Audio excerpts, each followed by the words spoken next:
Warning! Kinda Murdery contains adult themes, explicit language, and descriptions of violence.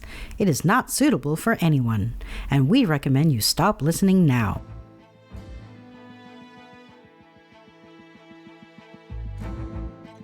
Hello everyone, and welcome to Kinda Murdery, a true crime podcast that's mostly about murder, and always about the strange and compelling stories that arise when the path less traveled twists to darkness, and those who walk its shadows surrender to violence and moral corruption. I'm your host, Zevon Odelberg, and we have a perilous journey ahead, so thank you for lending me your courage and good company.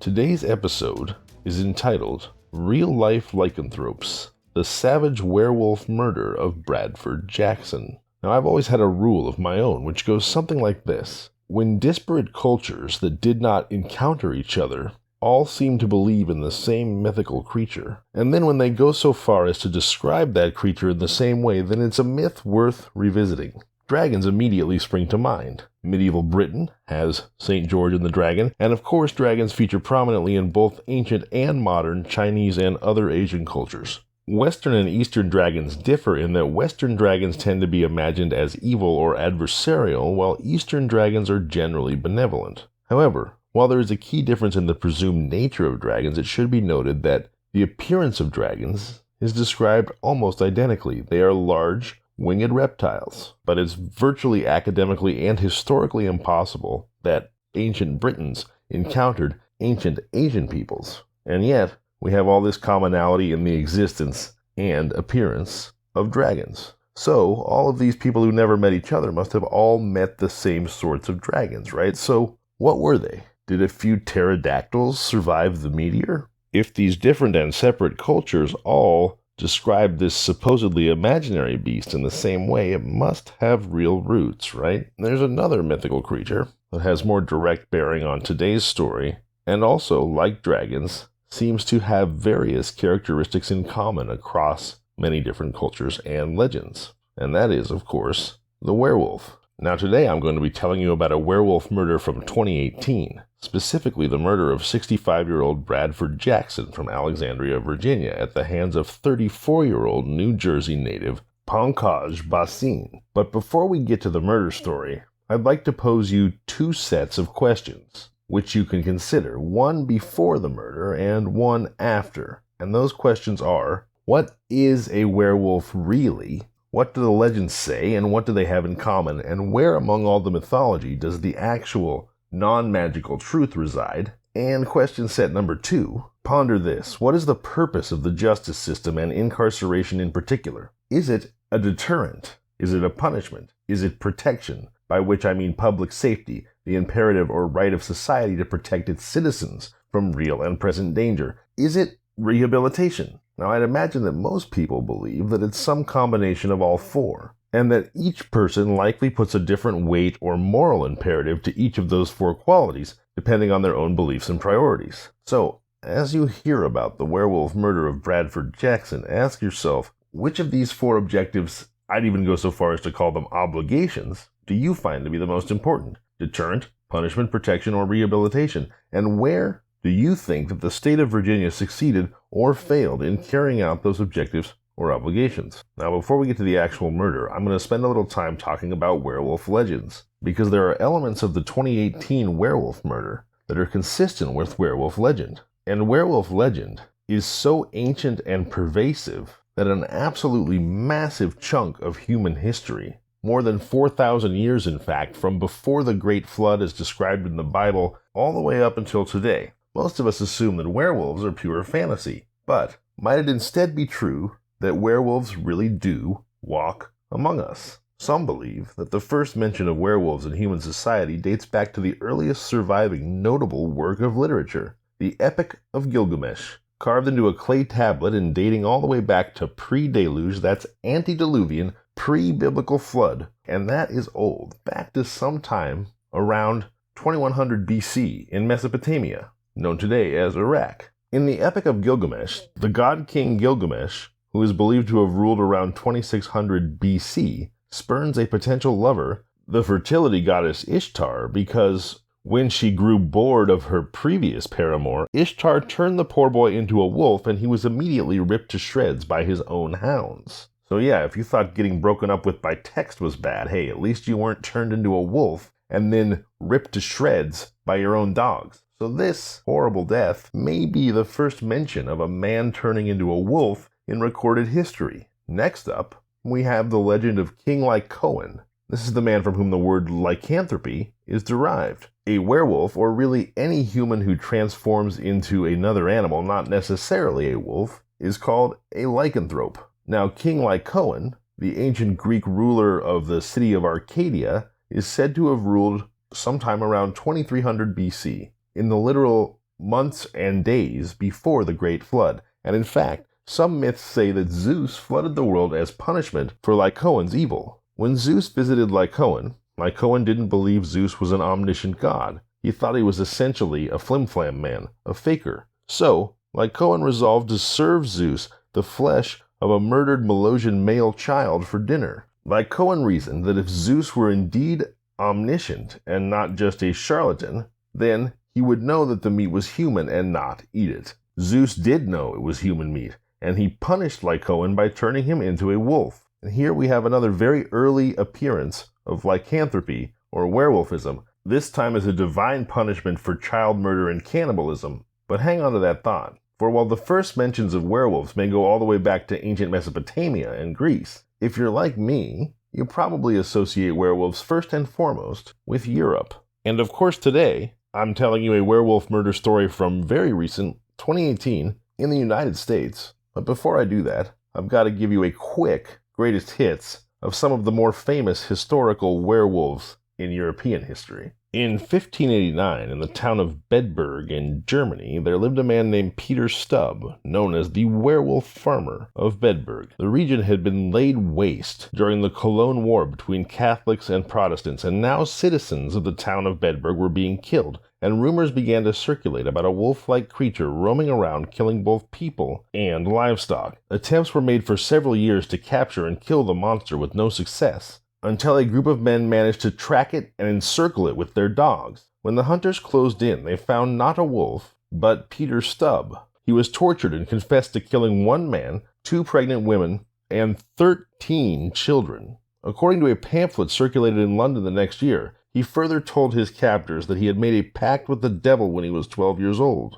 exchanging his soul for various worldly pleasures. And when Stubb didn't feel this was enough incentive on his own, Satan gave him a belt that allowed him to turn into a wolf, and he used his wolf form to commit any number of atrocities, including incest, murder, and cannibalism. He was executed on October 31st, 1589, horribly and gruesomely, accused of incest, and were burned alive. Stubb's head was mounted on the body of a wolf and set in public as a warning to others who might be considering lycanthropy. Next up would be Jean Garnier, 1573, the Werewolf of Dole. There's also Jacques Roulet, 1598, the Werewolf of Angers. Then there were the Werewolves of Geneva, the Werewolves of Poligny. There was Michael Verdun and Pierre Bourget and Philibert Montat. And rather than go through each of these stories, just know that this all happened in between the 1500s and the 1600s, and the common features in virtually every case were the murder of children, cannibalism,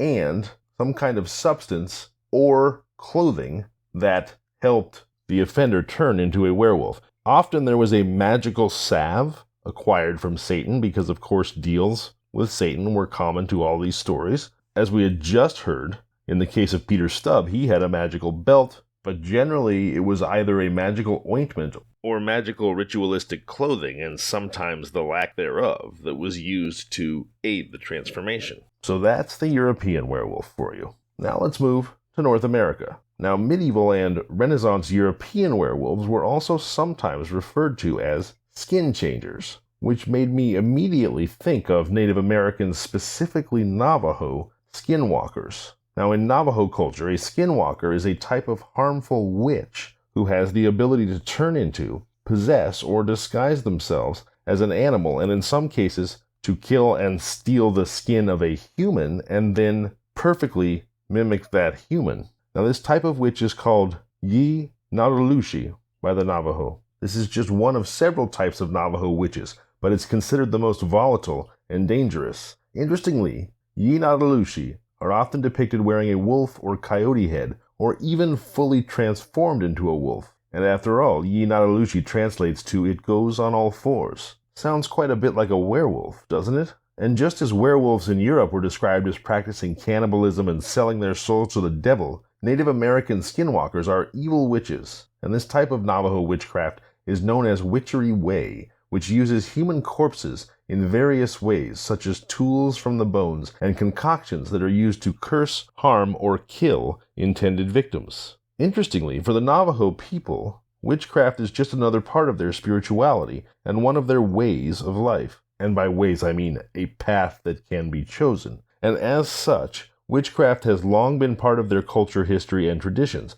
and witches exist alongside humans and are not considered supernatural. There is also the Native American legend of the Wendigo, a creature of ravenous and insatiable hunger, and any person will be transformed into a Wendigo after eating human flesh. And once you become a Wendigo, you will always be hungry, no, starving in fact, for human flesh, and that it is a hunger that can never be sated. In all of these cases, we talk about humans who engage in cannibalism and then transform into a sort of inexorable, slavering, monstrous, hungry, animalistic beast. So we've talked about some similarities that Navajo skinwalkers may have with werewolf legend. What about European or non-indigenous culture in the United States? Well, when I dove into the newspaper archives, the first mention I found of werewolves was in the Coshocton Democrat out of Ohio on August 15, 1871. And it was not a werewolf sighting, but rather a recounting of a scholarly paper written by Professor John Fiske of Harvard University, in which he attempts to disambiguate werewolf legends. The common elements he arrives at are homicidal insanity and cannibalism, and often the murder of children. Examples given are some you've already heard: the Epic of Gilgamesh, King Lycoan of Arcadia, Jean Grenier. And Fiske adds to these the Hungarian Countess Elizabeth, famous for murdering supposedly 650 female children and bathing in their blood and drinking it. Then there was the French nobleman Marshal de Retz, who similarly was famous for eating scores and scores of children and drinking their blood and bathing in it. He also mentions the famed berserker fury of Vikings, who were known, like skinwalkers, to wear the skins of wolves or bears when they went out to drink the blood of their victims. So again, we have homicidal insanity, the consumption of human bodily fluids,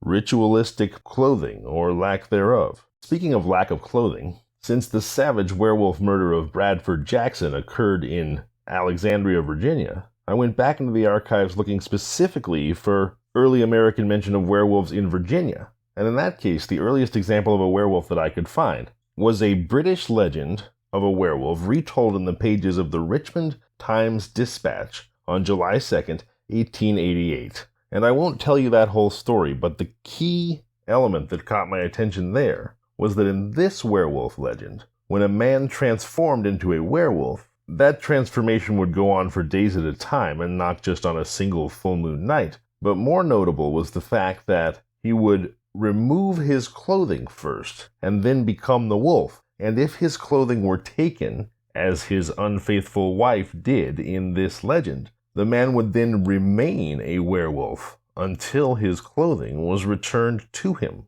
And so from all these legends, there emerge, as I briefly mentioned earlier, some persistent themes. Homicidal insanity, either induced by or resulting in cannibalism, child murder, the application or removal of clothing or salves, or some other unholy substance. Stubbs had a belt. Many of the European werewolves had a satanic salve. Countess Elizabeth and Marshal de Retz consumed and bathed in the blood of children. Viking berserkers and Navajo skinwalkers wore the pelts of predators. The British werewolf would remain a werewolf so long as he was naked. Nearly all the werewolves either consumed human flesh or drank human bodily fluids. So again, what makes a werewolf? Some combination of special garments, or no garments. Nakedness, homicidal rage, homicidal insanity, consumption of human flesh or bodily fluids. Across the millennia and across cultures, these elements were consistent. And so keep those parameters in mind, because if you're ready, it is time to put your personal items underneath the seat in front of you. Stow your carry-on in the overhead compartment. Let go of the worries of the day, but be sure your seatbelt is fastened. There's turbulence expected ahead. Real-life Lycanthropes, the savage werewolf murder of Bradford Jackson, starts now.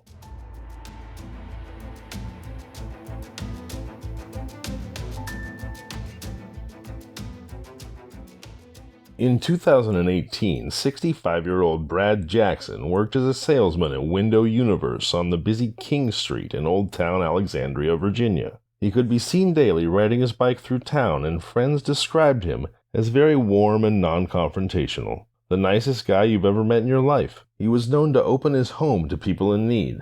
His friend Christian Myers said, "Brad was like a second father to a lot of people. He was there for me when I had nothing, no place to go at times. Brad was there." In fact, 2.5 decades earlier, it was fatherhood that brought Brad Jackson to Virginia, to Alexandria, to raise his son. Jackson grew up in Pontiac, Michigan, the oldest of 6 boys. He was his high school class president. His younger brother, Chris Jackson, was a protester against the war in Vietnam. Their father was the mayor of Pontiac during court-ordered school desegregation, and the Ku Klux Klan staged violent attacks in the city to try to prevent it. The Jackson home was firebombed and shot at. "We basically had a race riot going on and we were all sitting on top of it," Brad's younger brother Chris Jackson recalled. When a bullet pierced the wall of Bradford Jackson's room, he told only his father so as not to alarm the rest of the family. He then hung a picture to cover the hole. Later, Jackson moved with his then wife to the East Coast to focus on raising his son,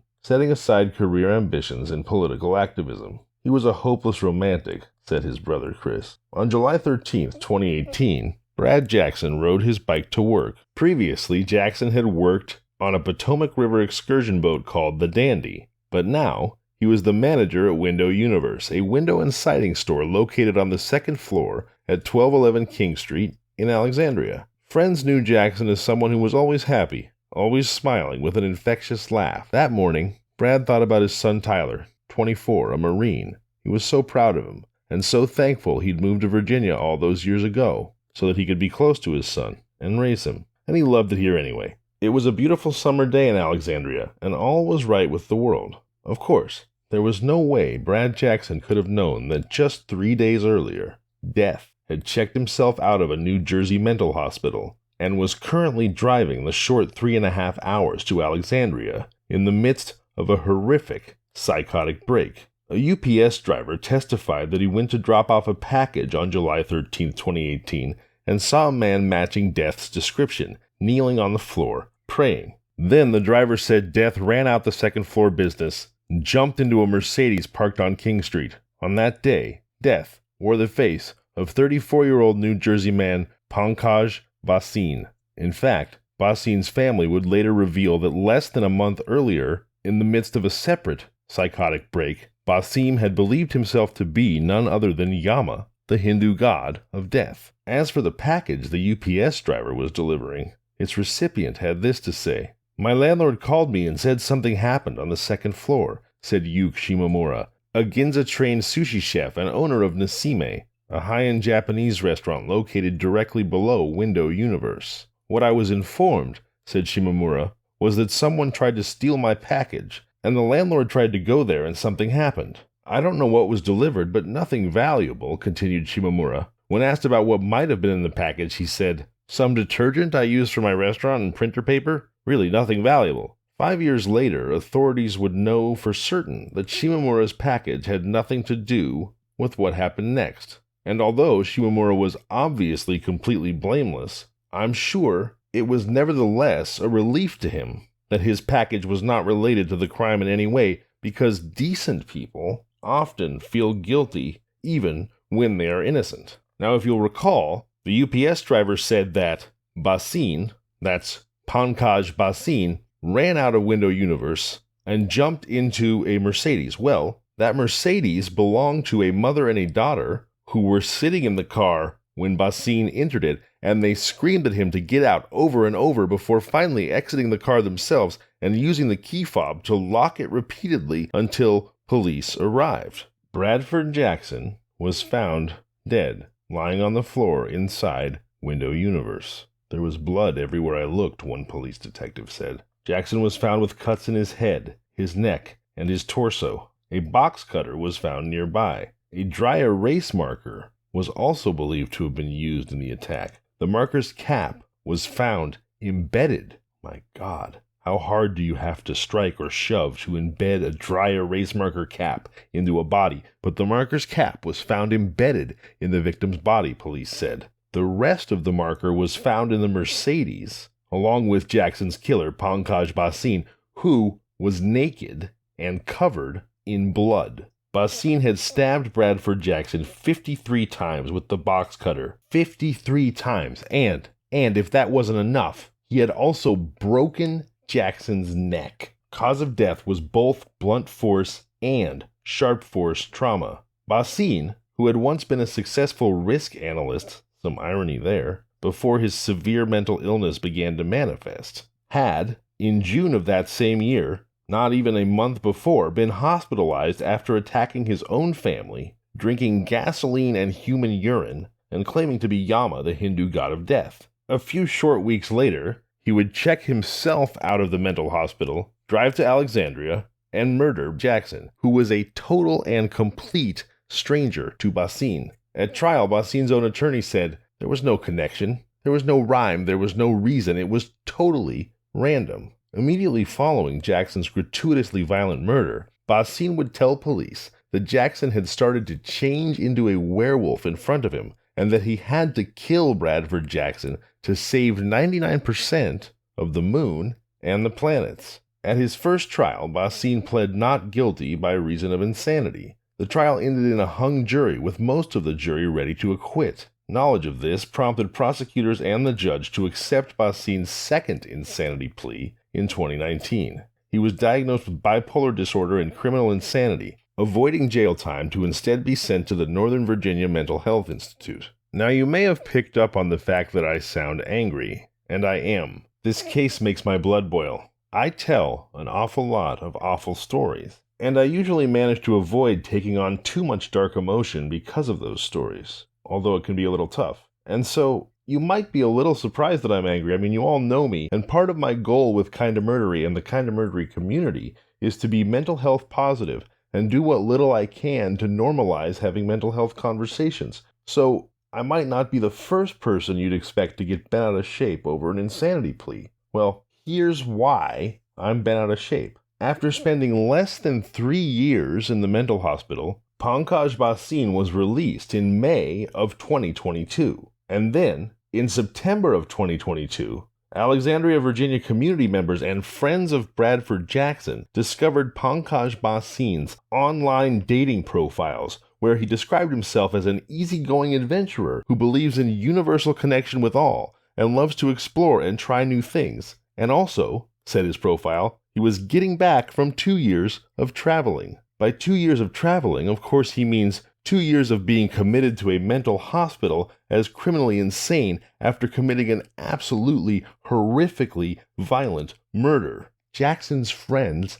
found Bhasin's profile on Bumble, for Pete's sakes. His recently uncovered dating profile unnerved Sarah Bryan, 37, a friend of Jackson's, who flagged the social media presence to authorities. It's deceptive, Bryan told NBC News. I mean, when you meet someone online, you never know who you're going to be going out on a date with for the most part, and I guess it could be a guy who stabbed someone 53 times. A guy who stabbed a complete stranger 53 times. Bryan said she was at a loss for words when she spotted Bhasin's very normal profiles. After the understandably concerned friends of Jackson, single women who had encountered Bhasin's profile on Bumble and other places, brought Bhasin's online presence to the attention of the judge overseeing his conditional release, Bhasin was ordered to delete all his social media profiles, with the exception of LinkedIn, which he was allowed to keep to help him find a job. Okay, I have so many problems with this story, and I have to say I surprised myself because I never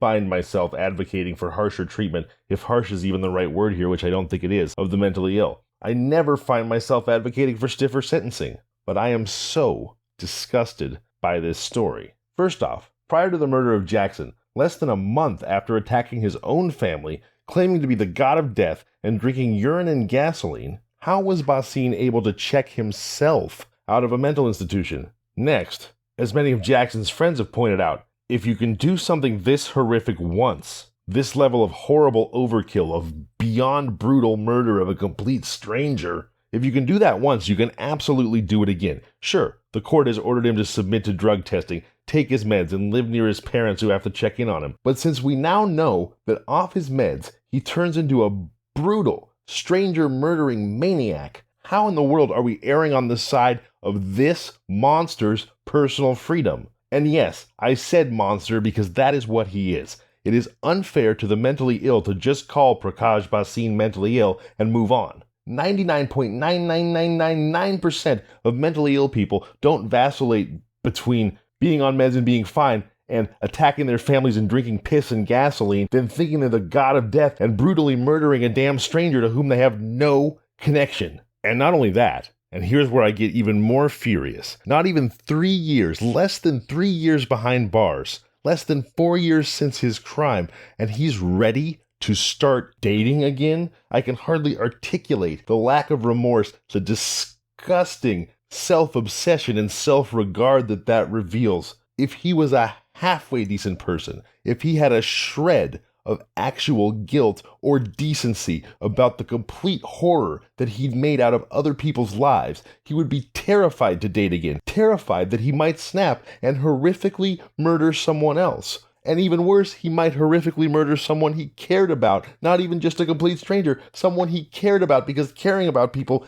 isn't that the point of dating after all? The possibility that he might just horrifically murder some poor young woman who's looking for love and romance is less of a problem for him than not dating until he's spent some time proving that he was stable. I mean, look, I believe in redemption, but Pankaj Bhasin was let out of a hospital for the criminally insane after less than 3 years. Now, if he went on to live a completely stable life for, I don't know how long is the right amount of time. 5 years isn't long enough. 10 years, 20 years maybe. If he'd gone an entire decade or two without a single psychotic incident. Because keep in mind, he had 2 horrific psychotic incidents within less than a month in 2018. But let's imagine he's gone a couple of decades without a single psychotic break, and he decides to make a dating profile, and he's ultimately honest about his past with his dates, not lying about it immediately, not suggesting to prospective dates,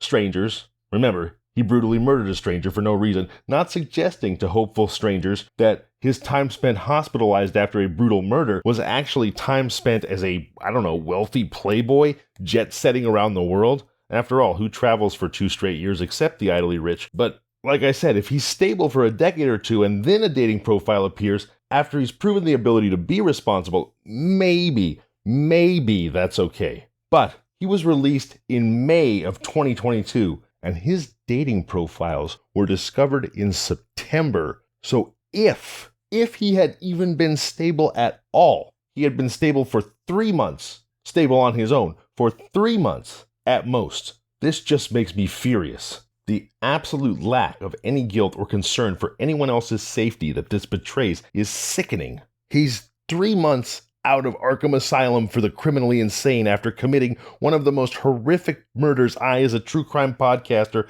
have ever come across. And the bigger problem for him is not whether or not he might snap again and murder a poor innocent woman. The bigger problem is what? He's not dating? And how did this man who stripped naked, drank piss, and stabbed a complete stranger 53 times describe himself in his dating profile? Oh, an easygoing adventurer who believes in a universal connection with all and loves to explore and try new things. What, like gasoline and urine and horrific murder? Like traveling for 2 years? Oh no, wait, being essentially incarcerated in a mental hospital for being a completely broken monster? And again, I do not believe in attacking people for mental illness. I truly don't. But when you do something as horrible as he did, you have to show some amount of contrition, of self-awareness, of guilt, of desire to be better. And he quite obviously feels and is interested in showing none of those things.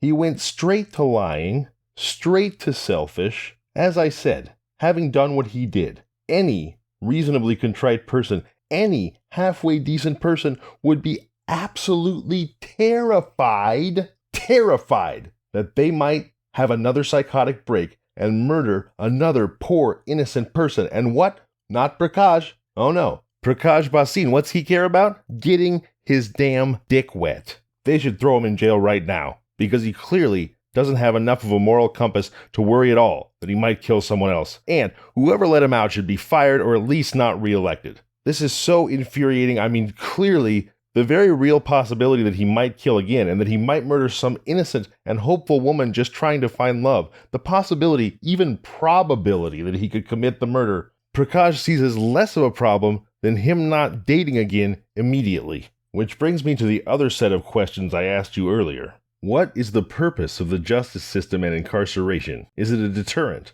a punishment, protection, or rehabilitation? Personally, I believe it's all four. But of the four, I believe that protection is the most important, the most achievable, and the most morally unambiguous. Society has a right to protect itself from dangerous people. Does it have a right to deter? Sure. But whether deterrence really works is an open question. Does it have a right to punish? In some but not all cases, yes, but the consequences of that punishment, if meted out incorrectly, for example, if an innocent person is put to death, are morally dire. Does society have a responsibility to rehabilitate? Again, perhaps yes, and where possible, but it will often be impossible or even unwanted and therefore cannot be the top priority. But does society have a right to protect? Absolutely. That's the best reason for the justice system to exist, to protect the innocent from clear and present danger, and protect the one function about which it is not necessary to equivocate. That is the function where the state of Virginia